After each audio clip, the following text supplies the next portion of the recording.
101 में of the Indian Evidence Act, whoever wants a court to rule on a civil right or responsibility based on the nature of evidence he claims must prove that facts exist.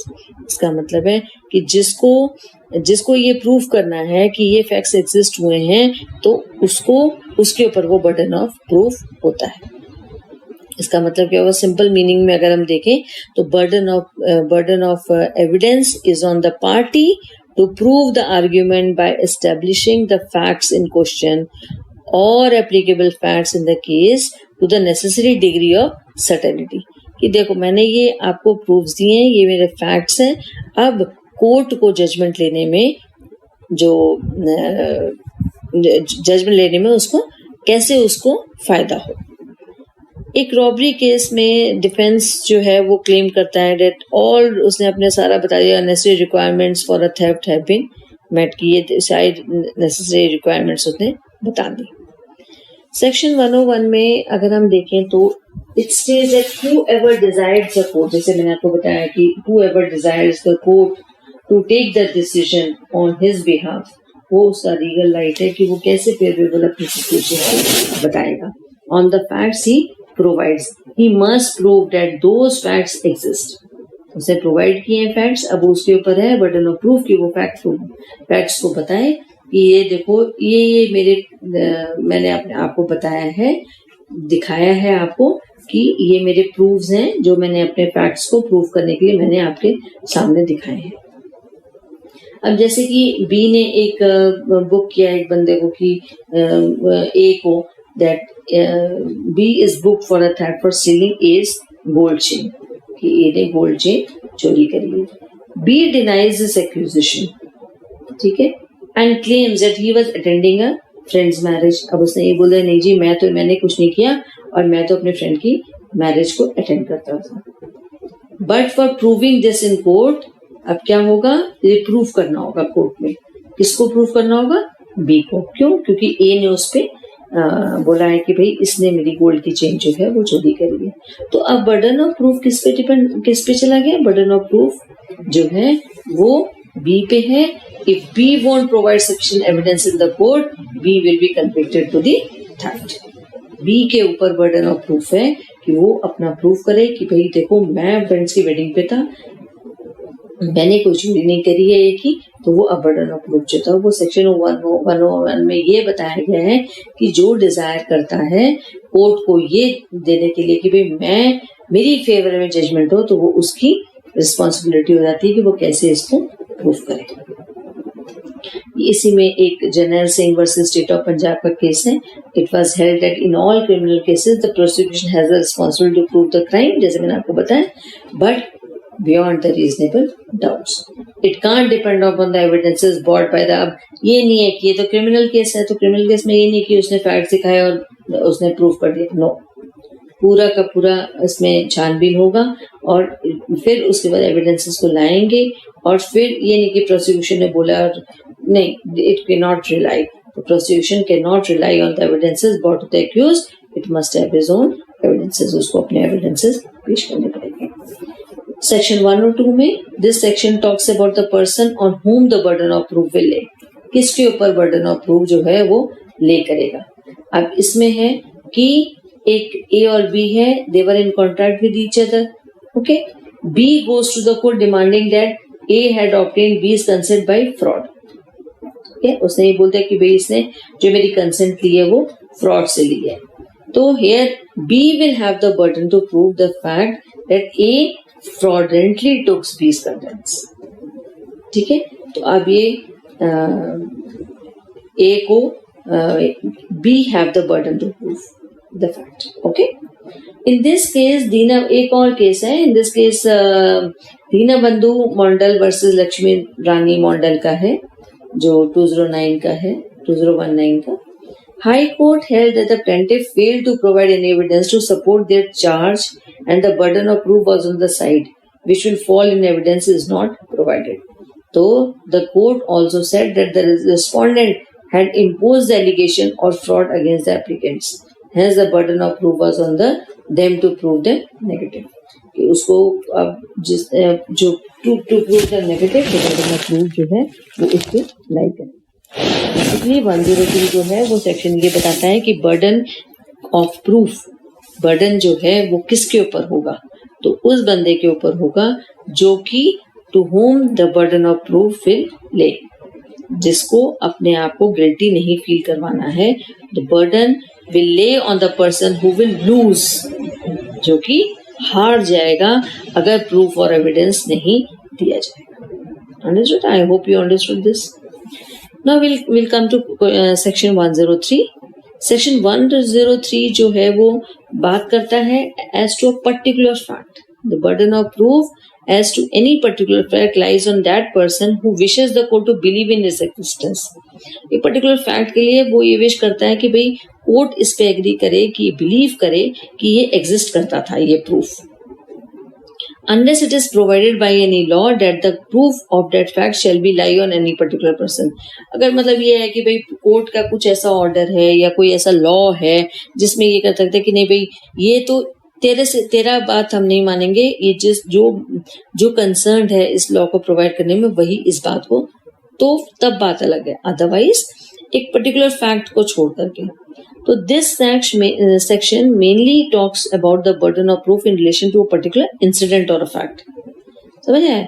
If a person wishes that the court should believe the existence of the particular fact, then it is upon him. एक particular fact को अगर उसने court को believe करवाना है तो उस बंदे के ऊपर डिपेंड करता है कि वो कैसे इसको प्रूफ करे कि भाई ये जो बात है वो इस तरह से सही है। इसमें एक इलस्ट्रेशन में बताएंगे, Chirag says that at the time of neighbours murder, neighbour का मर्डर हुआ था तो चिराग ने ये कहा कि मैं यहाँ पे नहीं था, मैं अपने अंकल के घर था। तो अब ये किसको प्रूफ कराना है? चिराग को प्रूफ करना है कि वो यहाँ मर्डर के टाइम पे नहीं था, जब उसके नेबर का मर्डर हुआ था वो कहाँ था? अपने अंकल के घर। ठीक है, तो समझ आ गया कि एक पर्टिकुलर फैक्ट को अगर जो कि हमें प्रूफ करना है तो वो किस पे डिपेंड करता है? पर्टिकुलर इंसिडेंट ऑफ जो बिलीव करवाना चाहता है कि ये एग्जिस्ट हुआ था। इसमें एक केस है कोवेरी वेंकटा रामा रेड्डी वर्सेस मंदरू गंगा राजू का, जो क्रिमिनल केस है, और इसमें आंध्रा हाई कोर्ट ने ये हेल्ड किया कि plea of alibi is concern the burden heavily rest on the accused to prove it. Understood? Now section 104 says the section talks about the burden of proving a fact so that the evidence provided can be admissible in court. ये ऐसे जो कि court को admissible हो ऐसे facts को provide किया जाए। This section states that the burden of proof a fact so that he can prove another fact or provide another evidence lies in the person who wishes to prove wishes to prove कि नहीं तो ये मतलब उसकी जो statement है वो responsible हो जाएगा।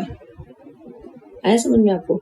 That if a person wants to produce certain evidence or prove something else which will require him or her to prove another set of fact or statement, then he or she will be responsible to prove both of them.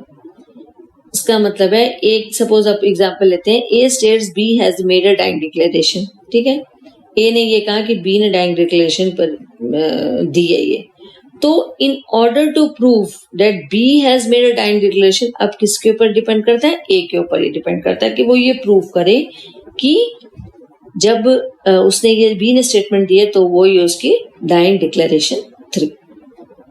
तो इसका मतलब कि ये 104 जो ये section है ये prove करता है, ये बताता है कि जो भी एविडेंस हम प्रूव करें वो कोर्ट में एक तो एडमिसिबल हो, और दूसरा वो खुद ही उसकी जवाबदारी है ये बताने की कि देखो मैं जो ये फैक्ट पेश कर रहा हूँ तो इसके आधार पे ये बेसिस हैं कि मैं ये आपको फैक्ट जो है वो प्रूव कर रहा हूँ। 105 सेक्शन है वो डिपेंड करता है burden of proof in case where accused comes with exceptions. कोई एक्सेप्शंस है। अब इसमें क्या है? Person is accused of any offence, ठीक है, एक पर्सन को एक्यूज कर दिया कि ये उसने ऑफेंस किया है, and there are general exceptions in this case. ये याद रखना कि इसमें एक जनरल एक्सेप्शंस भी है। It is the burden of the accused to prove these exceptions, ठीक है। बर्डन ऑफ प्रूफ किसका होगा? बर्डन ऑफ प्रूफ किस पे डिपेंड करता है कि वो एक्यूज्ड को प्रूव करे कि ये एक्सेप्शंस है. The court shall presume that there are no such exceptions present until the accused proved that. उसको बताना पड़ेगा. A did a murder, but he was unsound mind at the time of the crime. तो A को बताना पड़ेगा कि burden of proof जो है वो A के ऊपर लाई करेगा. वो बताएगा कि ठीक है, मैंने मर्डर किया है, पर मेरा तब अनसाउंड माइंड था, एक एक्सेप्शंस के साथ. ठीक है. This section talks about the burden of proof in case where accused comes with exceptions. Exceptions हैं भाई.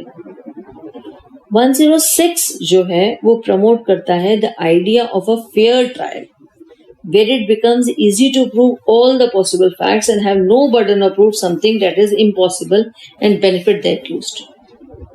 इसका मतलब है कि एक फेयर ट्रायल है where it becomes easy to prove, बहुत easy है प्रूव करना कि ये सारी all possible facts हैं और कोई burden of proof किसी पे नहीं है, and burden of proof to prove something that is impossible and benefit them. ये मतलब हम इसको impossible है, हम इसको proof नहीं कर सकते. Also, it provides the opportunity for the accused to rebut the presumption of facts which is derived from the series of facts. कि मतलब ये सब circumstances हुई हैं, ये सब facts हुए हैं और इससे हम ये conclusion निकालते हैं. Series of facts हुई हैं और हम अब मतलब कोई ऐसी impossibility है ही नहीं कि हम इसको नकारें. However, it is noticed that the prosecution take the disadvantage. अब इसमें हमने नोटिस किया है कि जो prosecution है वो sometimes disadvantage ले लेता है इसकी but and tries to run away. But ये उसके ऊपर अब किसका responsibility to prove the legal burden. अब ये responsibility है legal burden को prove करने की. Supreme Court has clarified all the doubts arising of the section in this case of Rama Gulam Chaudhary and others versus State of Bihar. इसमें supreme court की एक judgement है. It is held that all the positive facts must be proven by the prosecution, कि जितने positive facts हैं वो prove हों किसके द्वारा, प्रोसिक्यूशन के द्वारा. However, it is not responsible to prove negative facts, that's something which is impossible or which is not with the knowledge of the party. Hence, shifting of the burden is not a violation of any statute or the provision of law, as it helps the establishment of truth, which is important for a fair trial. कि कई जो है exceptions हैं, इसको हम prove नहीं कर सकते, बट ये पूरा फेयर जजमेंट के लिए ये बहुत जरूरी है कि जो भी ट्रुथ को मतलब प्रूव कर सके वो एक प्रोविजन ऑफ लॉ में दिया गया है. समझ आए? मतलब 106 जो ये है promotes the idea of a fair trial where it becomes easy to prove all the possible facts. और ऑल द पॉसिबल फैक्ट्स को हम इजीली प्रूव कर सकते हैं और बर्डन जो है वो किसी पे भी नहीं है to prove something that is impossible. मतलब इम्पॉसिबल चीज तो क्या है, इसको कैसे हम कैसे इसको प्रूव करेंगे. और बेनिफिट जो है वो कई बार इसका एक्यूज ले लेता है, बट सुप्रीम कोर्ट की जजमेंट में ये बताया गया कि all the positive facts must be proven by the prosecution. जो भी पॉजिटिव फैक्ट्स हैं वो प्रोसिक्यूशन प्रूव करे और it is not responsible to prove negative facts. That's something which is impossible. उसकी responsibility वो नहीं है. इसका मतलब है shifting of the burden is not a violation of statute or the provision of law, and it helps the establishment of truth. और इससे जो truth है वो establish होता है और एक fair trial के लिए ये जरूरी है. इसके बाद की जो सेक्शन है 107 से लेके 114 तक, ये क्योंकि वीडियो बहुत लंबी हो गई है और आई थिंक आपको ये 101 से लेके 106 तक जो सेक्शंस हैं बहुत इलाबोरेटेड हैं और इनको समझने के लिए आपको मेरी वीडियो 2-3 बार देखनी पड़ेगी, सो दैट आपको ये एक सेक्शन 101, 102 सब पता चले कि वो कौन सा सेक्शन कौन से बेसिस को लेके जस्टिफाई करता है. तो आप मेरी नेक्स्ट वीडियोस देखें और इसको प्लीज रिपीट करके देखें सो दैट आपको ये समझ में आए अच्छे से. तो कंक्लूजन है, ये क्वेश्चन एक्चुअली 15 मार्क्स का आता है ये आपके एग्जाम में. कंक्लूजन में हम ये लिखेंगे इस क्वेश्चन के अंदर कि evidences are the major factor. जैसे हमें पता चला है कि एविडेंसेस जो है वो मेजर फैक्टर है to decide any fate of a case. Cases are won and lost on the basis of evidences provide. जो भी केसेस हम केस के लिए जो भी हम एविडेंसेस दिखाते हैं उससे एक केस जीता जा सकता है और उसे लूज भी किया जा सकता है। The term burden has two different meaning, one is burden of proof establishing the case जैसे हमने बताया, और other burden of proof to adduce evidences which is also known as onus of proof. समझ आए? एक तो बर्डन ऑफ प्रूफ है, दूसरा ओनर्स ऑफ प्रूफ है, जो कि शिफ्ट होता है एक से दूसरे बंदे पे, जो कि ये बताए कि भाई जो अपने आपको गिल्टी नहीं फील कराना चाहता। क्रिमिनल केसेस में, सिविल केसेस में मैंने आपको बताया कि ये शिफ्ट यूजुअली नहीं होता है, और क्रिमिनल केसेस में चूंकि person can not be term as कि ये गिल्टी है अनलेस इट इज प्रूवन, तो ये शिफ्ट होता है। Burden of proof simply states that whoever has to make a claim, मैंने बताया कि जो भी ये क्लेम करना चाहता है कोर्ट को must have sufficient proof to prove it for the judgment in the favour, for the judgment in his or her favour. एक पार्टी से दूसरी पार्टी के लिए फेवर करने के लिए जिसकी तरफ पे कोर्ट जजमेंट दे वो उस पे ओनस आ जाता है। For making claims a person must have sufficient evidences to prove the fact in his favour, and this is the duty is passed to both the parties as the circumstances are, जैसे circumstances आएंगी वैसे वैसे ये both the parties को ये burden of proof जो होगा वो जाएगा।